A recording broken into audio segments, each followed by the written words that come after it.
এক বর্ষার রাতের গল্প। আকাশে কালো মেঘে ঢাকা, মাঝে মাঝে বিদ্যুৎ চমকাচ্ছে।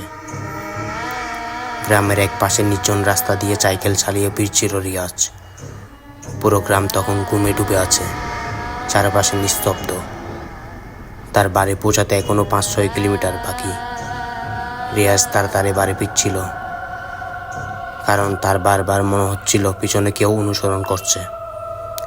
রিয়াজ রাস্তার পাশে একটি পুরনো আম গাছের নিচ দিয়ে যাচ্ছিল। হঠাৎ সাইকেলটির চেইন খুলে গেল। কিছুটা বিরক্ত হয়ে সে সাইকেল থামিয়ে চেইন ঠিক করতে বসে পড়ল। তখন বাতাসের আচমকা ঠান্ডা হয়ে গেল, যেন কেউ তার পাশ দিয়ে হিমশীতল নিঃশ্বাস ফেলছে।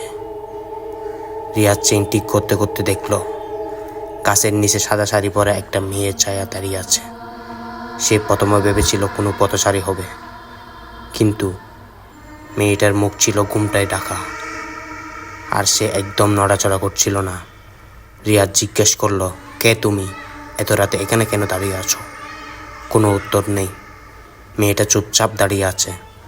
রিয়াজের ভিতরে অজানা ভয় ঢুকে গেল। সে তাড়াতাড়ি সাইকেলের চেইন ঠিক করে সাইকেল চালিয়ে পালাতে চাইল, কিন্তু যতই সে দ্রুত সাইকেল চালাতে থাকলো, ততই মনে হচ্ছিল মেয়েটা যেন তাকে অনুসরণ করছে। মেয়েটার পা মাটিতে স্পর্শ করছিল না, সে যেন বাতাসে ভেসে আসছিল।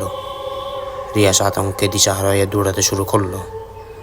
পাশের একটা ছোট কুঁড়ো ঘরে আশ্রয় নিল। ঘরের দরজা বন্ধ করে সে গভীর শ্বাস নিতে শুরু করলো, কিন্তু কিছুক্ষণের মধ্যে সে দেখল দরজার নিচ দিয়ে সাদা শাড়ি পরা প্রান্ত ঢুকে গেছে। রিয়াজ ভয়ে পিছনে সরে গেল। আচমকা দরজাটি জুড়ে খুলে গেল, আর সে সাদা শাড়ি পরা মেয়েটার সামনে এসে দাঁড়ালো।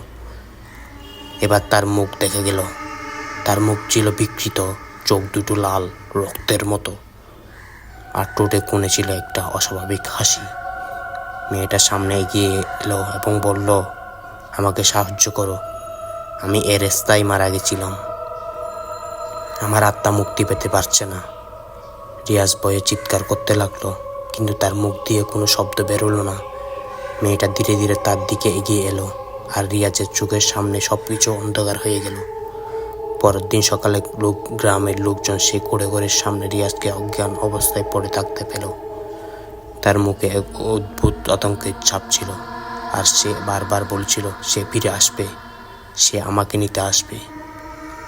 এরপর থেকে রিয়াজ আর কখনো রাতের বাড়ির বাইরে বের হয়নি। সে রাস্তায় রাতে কেউ গেলে আজও নাকি সেই সাদা শাড়ি পরা মেয়েটার ছায়া দেখা যায়। গ্রামের মানুষ এখনো বিশ্বাস করে সে মেয়েটা আত্মার মুক্তি পায়নি, আর সে এখনো কাউকে সাহায্য করছে।